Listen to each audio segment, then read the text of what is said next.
Hello, boys and girls, and hello, parents and teachers. I hope you're going to enjoy this week's balance lesson. I originally designed it for preschoolers, but it's good for any grade level, anyone who's having difficulty with balance. We're going to be going over two types of balance. Static balance, that's maintaining your balance while standing still, and dynamic balance, maintaining your balance while moving. The lessons typically go from easy to hard, so you'll see several of the tasks go from easier to much more difficult. And I did that purposely to challenge you. So boys and girls, I want to find a place with the help of your parents and teachers where you're going to be challenged to improve your balance. So let's get started. Let's start with a few warm-ups. Okay, make yourself tall, boys and girls. Stretch up and go up on your tippy toes and try to hold it up there. And stretch, make yourself taller. Up, up, up, and now make yourself small. Go down, try to stay on your feet. Try not to use your hands to keep your balance, but it's okay if you need to use your hands. Stay down there, making yourself small. Let's slowly come up again and make ourselves tall like a tree. So you're going to stretch your branches out to the side, and what happens in the wind with a tree? It sways back and forth. Do not move your feet. Just your branches, back and forth, back and forth. Now, forward and backwards, forward and backwards. Try to make a circle in one direction with both arms up and the other direction. Very good. Bring your arms down and shake them out. A little bit more for the arms. Arms out to the side. Let's make little circles in the forward direction. Little circles backwards. Big circles forward. Don't fly away now. Big circles backwards. Very good. Shake them out. Okay, we're going to do a little walking and jogging and running in place. So let's start walking in place, just like you're walking down the street. Now we're going to go a little faster. We're going to jog, which is a slow run. So let's jog. And pretty soon we're going to have to run really fast because I think I hear a dog. And there it is. Go!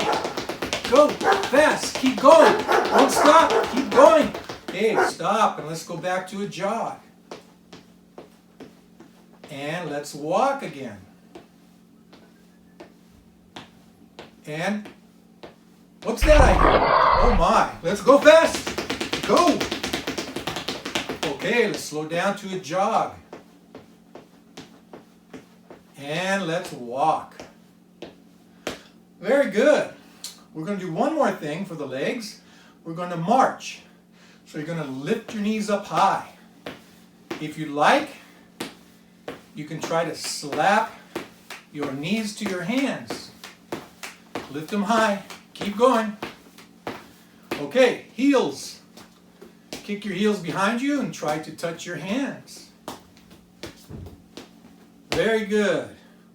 Let's shake everything out. We're going to shake out our feet. You're going to shake your knees. You're going to shake your hips. Shake your shoulders. And shake your head. And now we're ready for a little balance.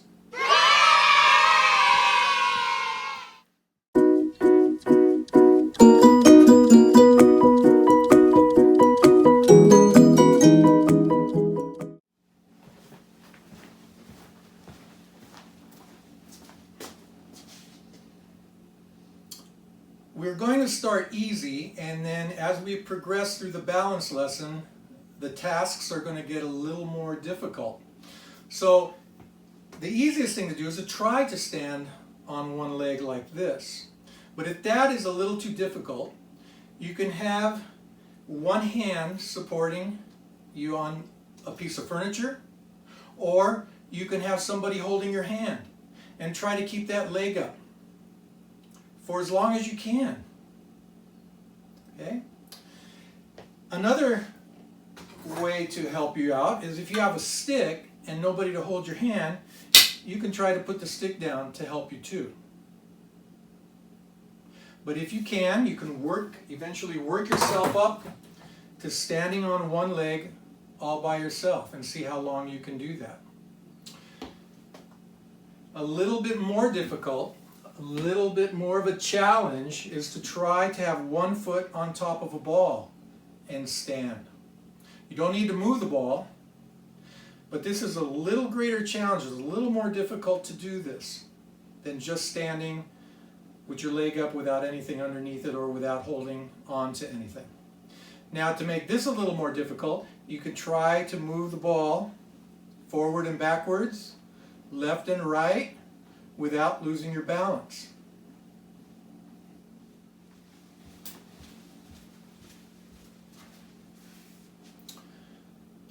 Okay, here's another challenge that you could do. You could try standing on a pillow. I have a cushion because my wife says none of my pillows are going to go on that garage floor. So, okay, I don't want to get in trouble. So this is an outdoor cushion that's really old.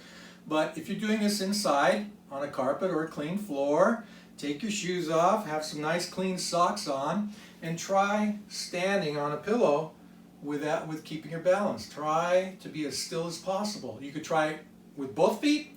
You could try it on one foot. It's a little bit harder. You're going to find out, depending on how fluffy or soft or hard the pillow is, it might be easy or hard.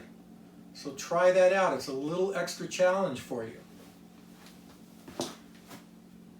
Next thing you could try, if you have a ring, and at the end of the video I'll show you how to make rings if you don't have a type of ring to use.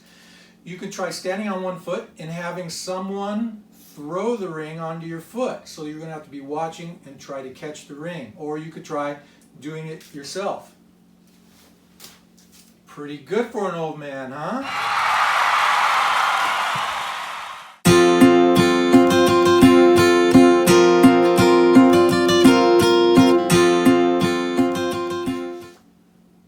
Now we are going to go from static balance, that's maintaining your balance while standing still, to dynamic balance, trying to keep your balance while you're moving. So there's a couple different things we can do here.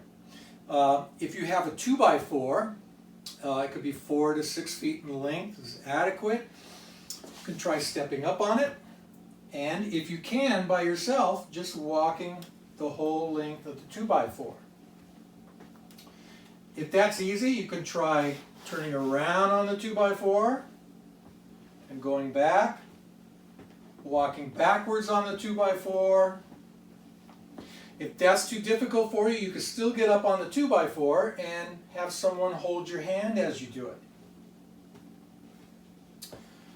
One more thing you can do that is really much more difficult on the 2x4 or even on a chalk line on the floor is to try to walk heel to toe. So every time you take a step, the heel of your front foot touches the toe of your back foot. So every time you take a step, touch the heel to the toe, heel to the toe. Now if you don't have a 2x4, you can draw a chalk line on the floor. With the chalk line, you can do the same thing you did on the 2x4. Try to walk on the line without stepping off. And then you could also try with heel to toe.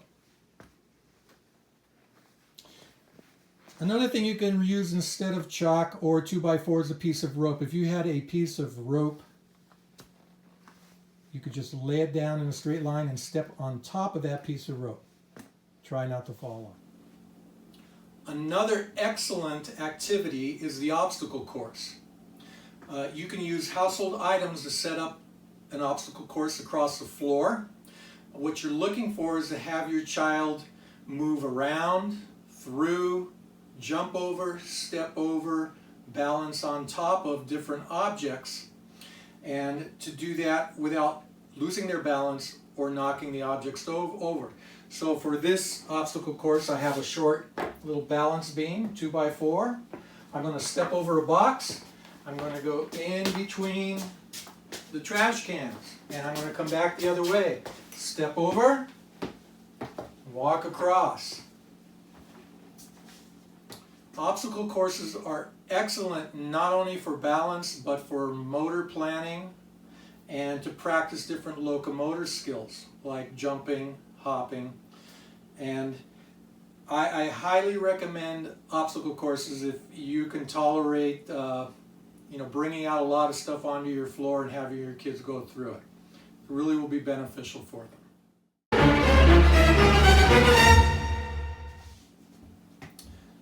Now, boys and girls, I'm going to give you a challenge for the next week. I know this video I've been talking a lot to your parents, but I've showed you a lot of activities that they can help you with, and now I'm going to give you a challenge for the week. It's a static balance challenge. If you have a piece of 2x4, that's fine, or you could use a chalk line.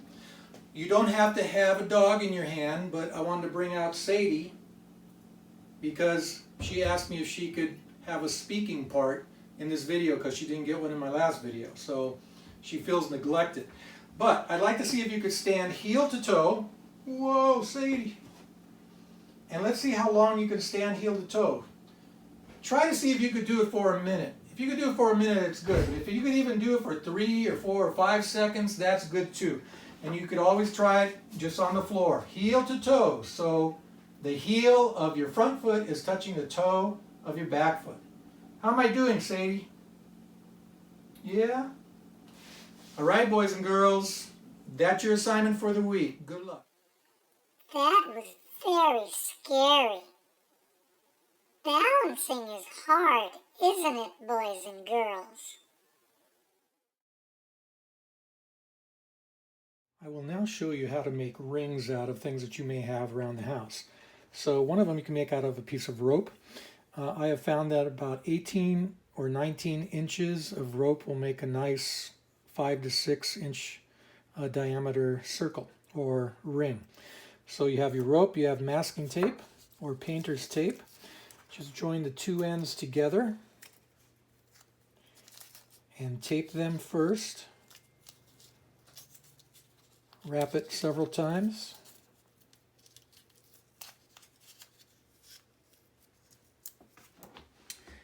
And now you will just continue to wrap the entire circumference of the rope. The tape will allow it to be a little bit stiffer so that it won't be so floppy, and when you throw it, it'll keep its shape more.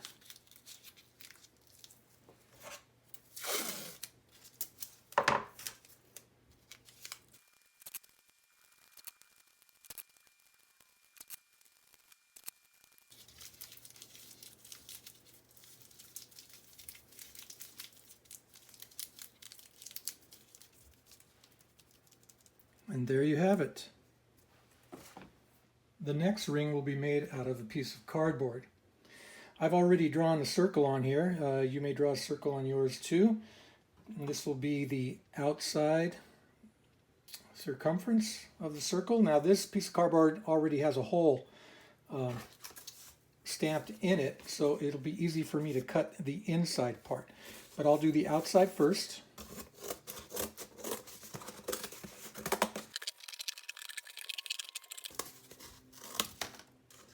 Now the inside. Well, okay, so when you get to this point, you just take the tape again and wrap the entire thing with tape. So when it's done, it'll look something like this, or maybe better, but it doesn't need to be perfect. It'll work, and this one will work too.